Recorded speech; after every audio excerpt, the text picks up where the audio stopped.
Good afternoon, good morning, good evening. Where are you? Wherever you are in this beautiful world, it's Two Chaps, Many Cultures, episode 206. And there was a great character in Sesame Street a long time ago. It's probably still around. The Count. Remember the Count? Aha! You don't remember the Count? See, I should have brought him up. Those that remember Sesame Street will know the Count. He used to count a lot. And today we're talking about counting. We're talking about counting people, counting the population, counting what just makes up our society in general. There are some wonderful statistics that have come out since the last statistics, and we'd love to dig into them and see what they might mean for the future of this country, future of our work, and the future of the world in general. Stick around.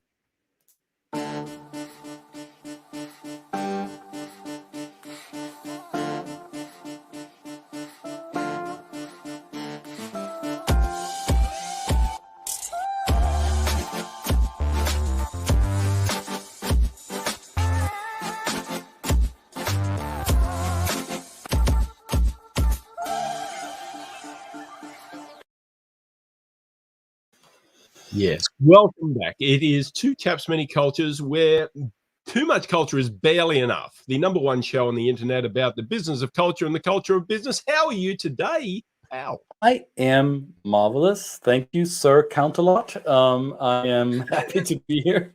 And I'm also embarrassed to admit that I have no idea what you were talking about. I was not socialized with Sesame Street, as you can tell. It's quite interesting. It was he was a character that just taught kids how to count, and he was Count Dracula, and that was the point. You know, he was kind of this puppet that was Count Dracula, and he used to go one apple, you know, all that kind of thing. It was very good. Those that don't get it, yeah, probably. Yeah, see, in my culture, children are born knowing how to count already. That would make sense. I would say that if there is a country on earth where people were born to count, that would be Germany. Well, welcome everybody. We'd love to know where you're from, where you're joining in from, and today we're talking about the census, the recent results of the census that was done, 2020. Slightly delayed in this country of the US of A for various reasons. But they seem to get it done, and there has been some interesting things that have come out of it, and we haven't dug into it too deeply, but there were just some points about it we thought we'd like to talk about today.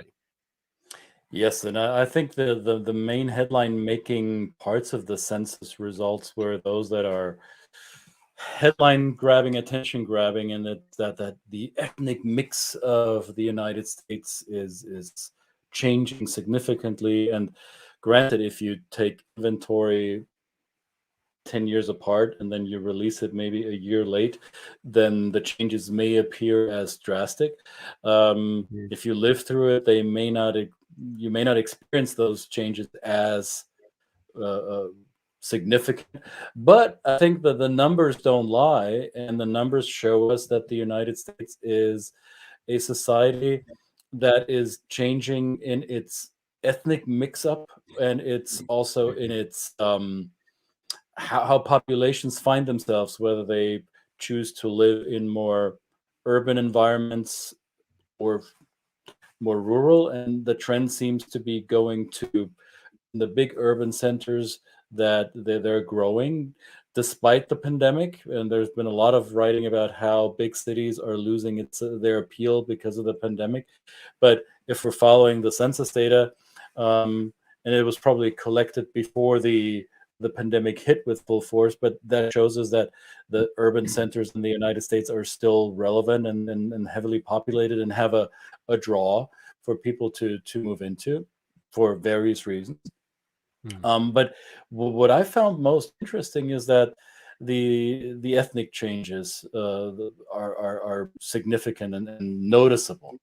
And this is not news, right? I mean, for how long has this debate been going on?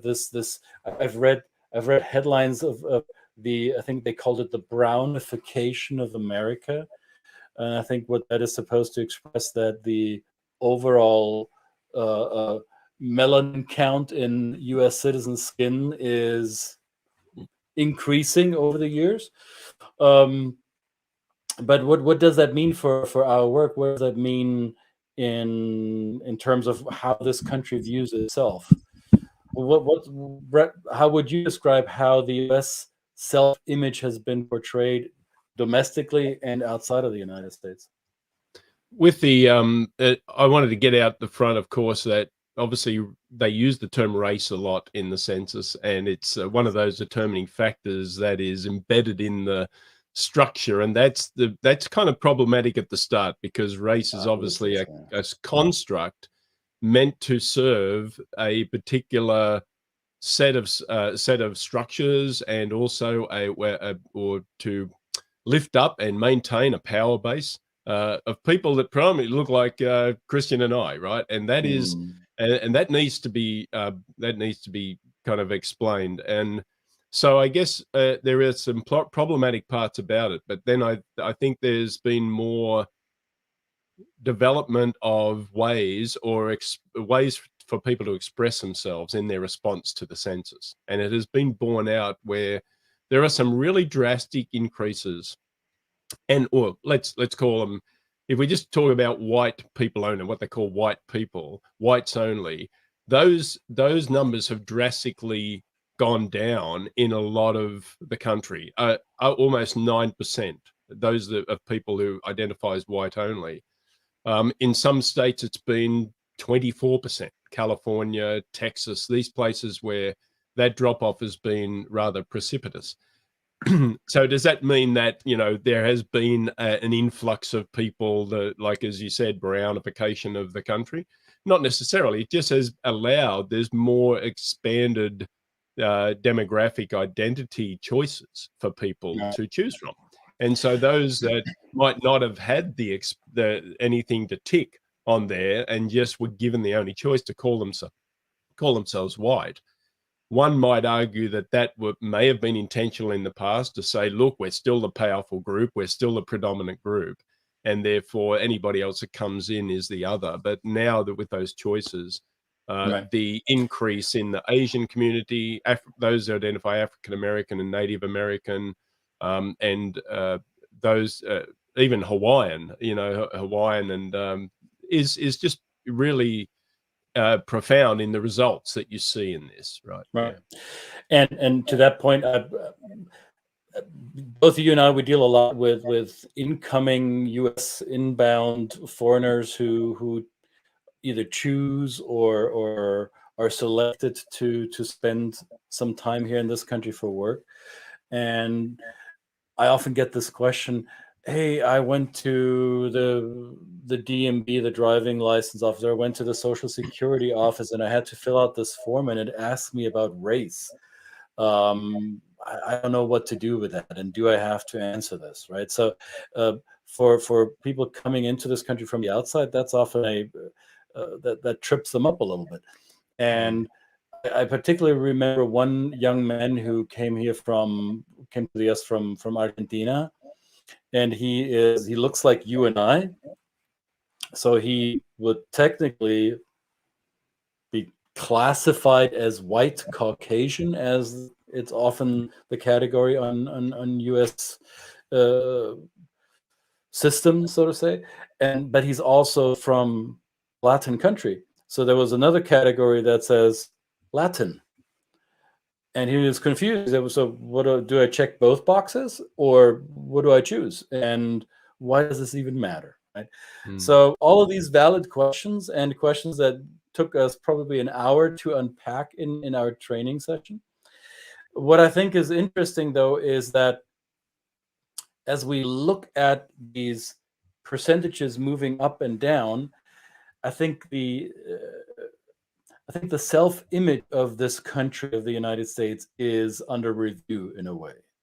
Because when I first took notice of the USA as a country, as a brand, if you will, with an identity that shines outside of its borders, to me, the US was a predominantly white country.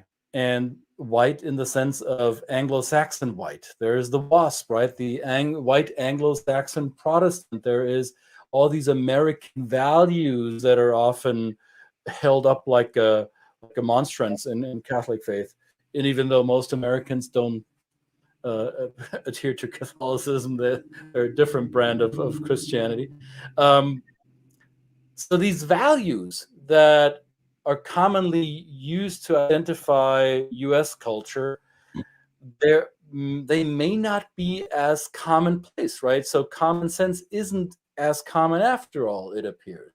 And that commonality of what the image, the brand identity of the United States is not the same as it was in the 1960s and 70s, when the brand that I experienced was shaped and formed and perpetuated.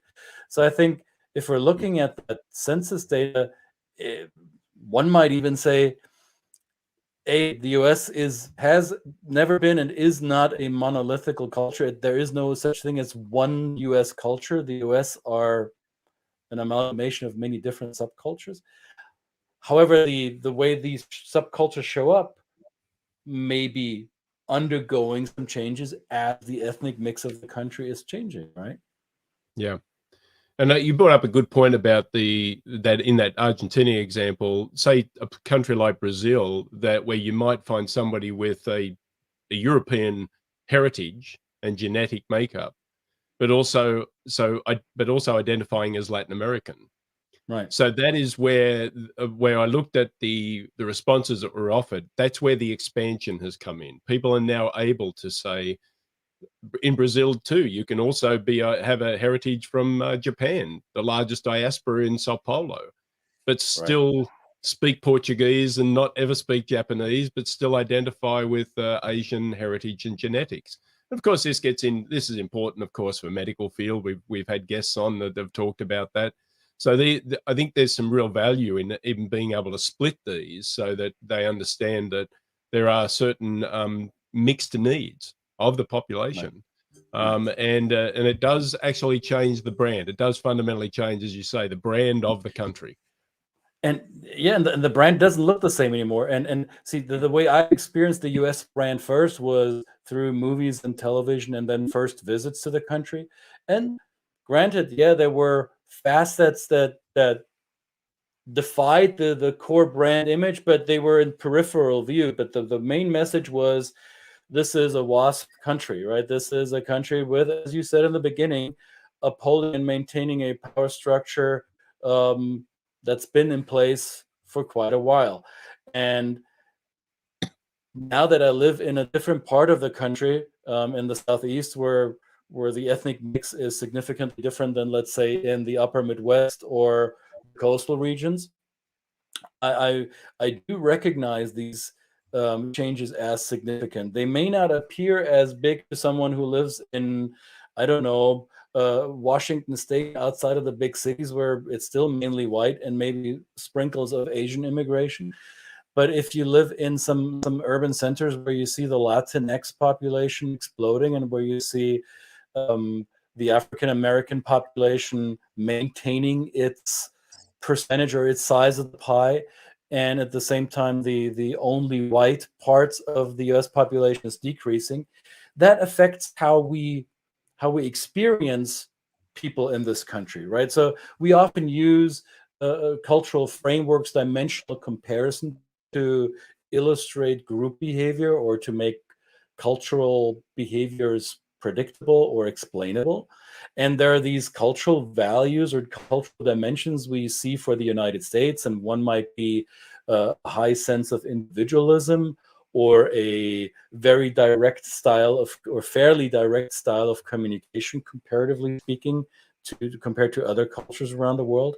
Now, if you look at these subcultures based on ethnicity in the United States that are experiencing this growth, and mainly the Latinx population, they are not highly individualistic, and they do not communicate directly. They are oftentimes the exact opposite of that. They're fairly group conscious, collectivistically minded, and depending on who you talk to, quite indirect in their communicative style. So if we're seeing population portions shifting in large numbers, how will that affect the cultural comparison frameworks that many of us in the industry are so fond of and have gotten used to. So it behooves us as professionals, as practitioners in the field, to always keep a maintaining eye on those trends and moderate the data, so to say. Wouldn't you agree? Yeah, this is so this goes to like the work of Dr. Joseph Schulz will become even more important when you identify deep culture. Those aspects of drawing on the what maybe used to be a minority but is now becoming the majority that come from those cultures that are more that have different profiles in their historical traditions of their culture. And there's other one other aspect in the census I saw was the equalization of education, but across just African Americans and whites, just for an example. Whereas we're now far more likely to see an equal mix of people with bachelor degrees or higher across those two demographics, and so we're going to see people of color show up more often in very, very high level professional fields like doctors and nurses and, you know, medical fields, education, academics and things like that. So, which is a great thing. It's you know, yesterday there was a great session hosted by Dr. Justin Citron, who mentioned that we are liberated when we see these people in these positions of influence around us. It's liberating for the society. It's liberating for our children to see them as role models in the society, and so that can only do good for the country. It is just that we have to recognize there is going to be people in that power, that traditional power structure, that are going to fight against it, because any equality looks like inequality for them. So they, and I think this is the fallacy in that line of thought that some people appear to think that if somebody else gets the same as you get, then that means that you have to get less as a result.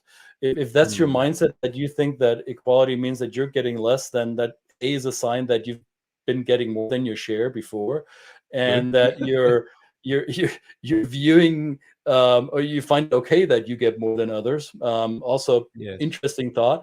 But I think if we're looking at the diversification or the increasing diversification of US society, I think the benefit, as you said, is there for any part of society. It doesn't matter which ethnic group or which subculture you identify with. I think there is a win in it for all of us to see people from every corner of the country, from every walk of life, and from every melanin count to succeed, because that is, to me, in fact, as an immigrant to this country, that is to me the centerpiece of the narrative of the American dream, that no matter who you are, what you are, and where you came from, this is a country where if you apply yourself, you have the opportunity to achieve. And that would be the beauty of diversity, right? Yeah. What do I just acknowledge the guests, or our viewers here, and so Pamela. Hey, Pamela.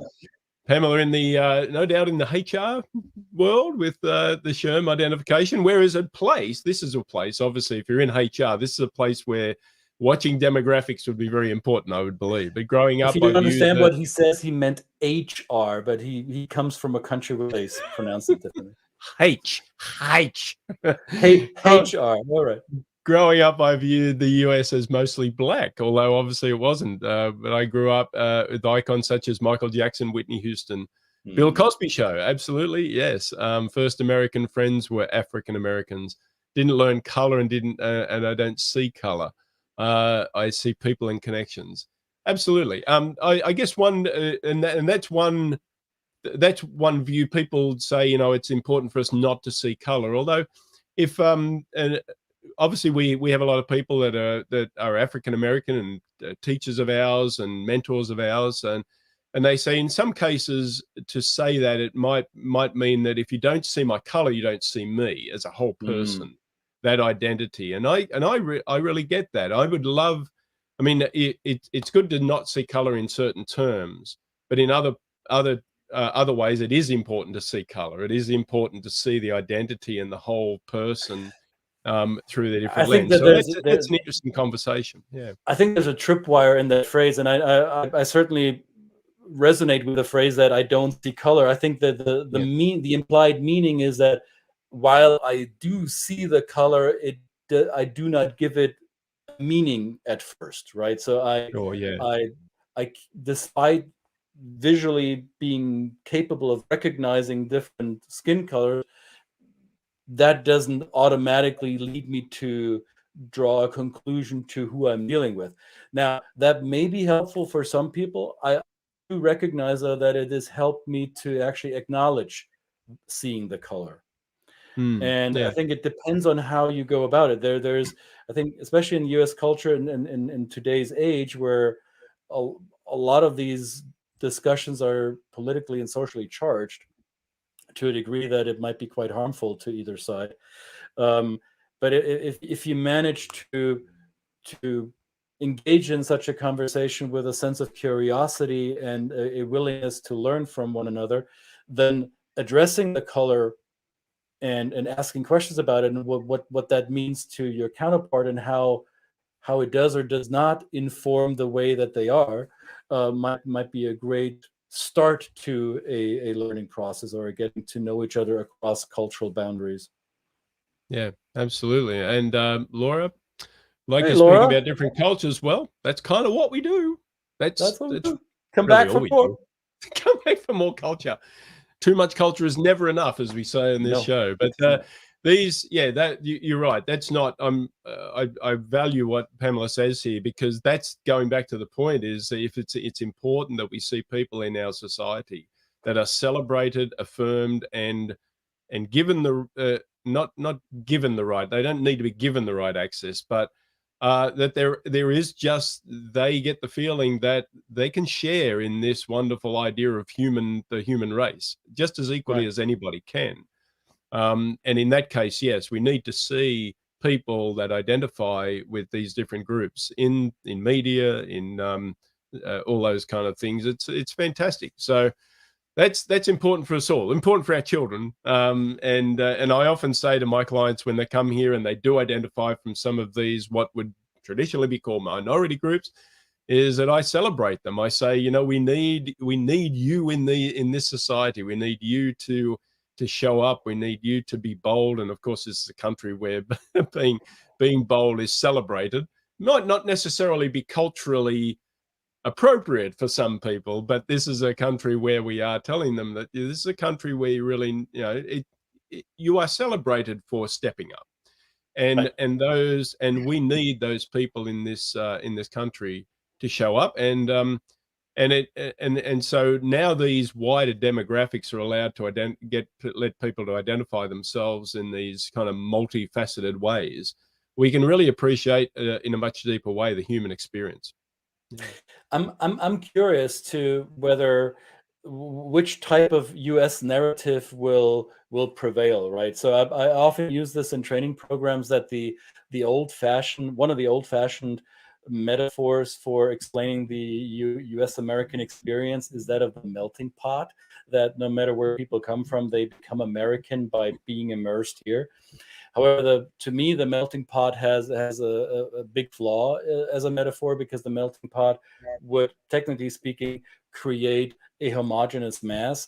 And if we're looking at U.S. society today, it is far from being homogeneous. It is quite diverse, with different sizes, colors, shapes, and forms. So I think the alternative metaphor is that of the salad bowl or the mosaic, with different ingredients, different tastes, different puzzle pieces or mosaic pieces, and either the salad dressing or whatever the grout is on the mosaic that holds these pieces together. But it would be interesting to see whether what I presuppose is with the ethnic changes, there might be slight cultural shifts in the US, or whether a overall cultural consensus that could be postulated for the United States will even out those ethnic changes or the demographic changes, and will not lead to behavioral shifts. right? So I'm not quite sure about this. So Mm. look at this. Look at the census data here. We pulled this from the census website. The darker the green, the more or the less white only people live in that state. So percent. Yeah, this is the change from the measurement in 2010 to 2020. So the Right. So reduction of who identified as white in right. 2010 as to That's 8.5%, right? it's eight and a half And look, percent across the country. Yeah, that's right, across the country. But you see the yeah, darker green areas like Texas, right, California, even some of these areas up in the Northeast, they're showing results in the high teens, and in California's case, it's 24%. Florida, right, and Florida is 18% or so. So it is a very you can see it's anywhere from it is a changing demographic, not necessarily that there has been more people of color or other ethnic or Asian going into those areas, but just the way that people have identified. And I think this gets into the value of intersectionality. What hmm, is there are people that identify might look like us, for example, but belong to the LGBTQ community.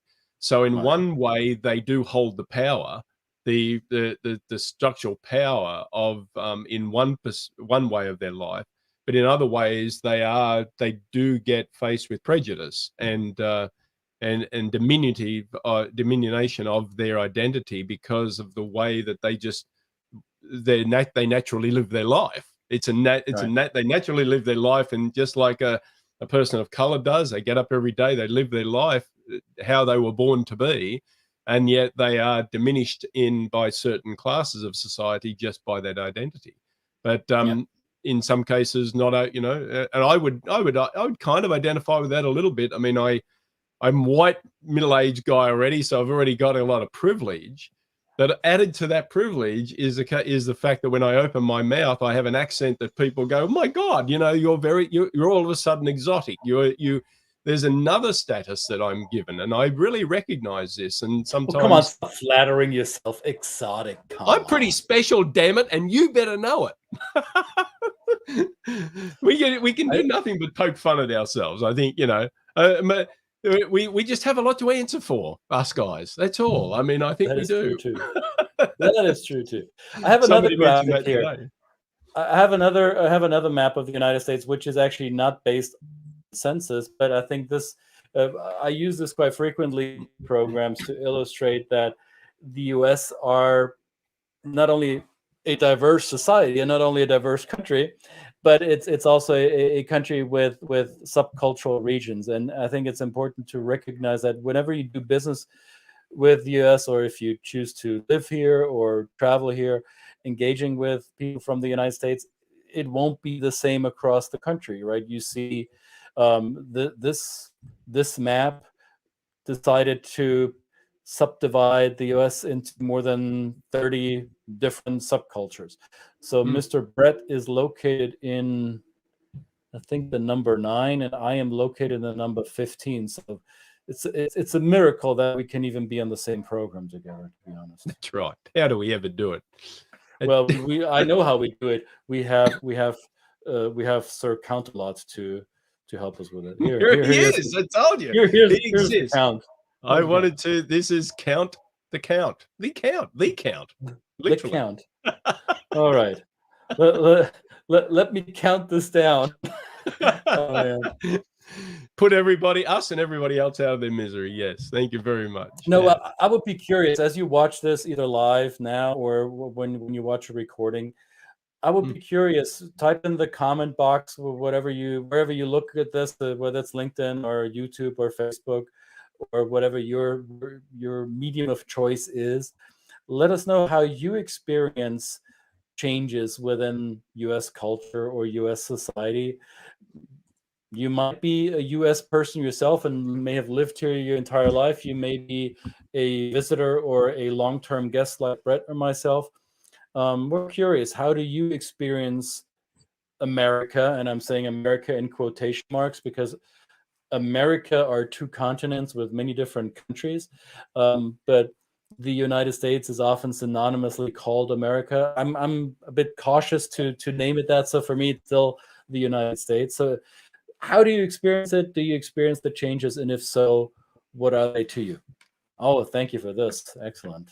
Yeah, if you want to go and there's a lot of great information in here. I think it's a fascinating. It would be a fascinating read, and I intend to dig into it more because it's important to our work, understanding the makeup of this country. So there it is, census.gov/library/visualizations. Which, as somebody who doesn't like to read a lot of stuff, visualizations is great. Awesome. Thanks for that, Mr. Brett. And No with worries. this, I would say it is a happy Friday to us. I hope it's a happy Friday to you. We're recording this, or we're doing this live on September 10. So as some of you know, September 11 is somewhat of a pivotal historic date in US history. So for those of you who are commemorating that date, and maybe you have family, friends, or loved ones that were affected by the tragedy that happened 20 years ago. So sending compassion to you. And any other parting words for you, my friend? No, have a great weekend. Enjoy it. Looks beautiful out here. Fall is coming, which is, one of my favorite parts of the year. Thank you again for joining, everybody, Two Chaps, Many Cultures, episode 206, and we will see you next time. Bye-bye. Bye-bye.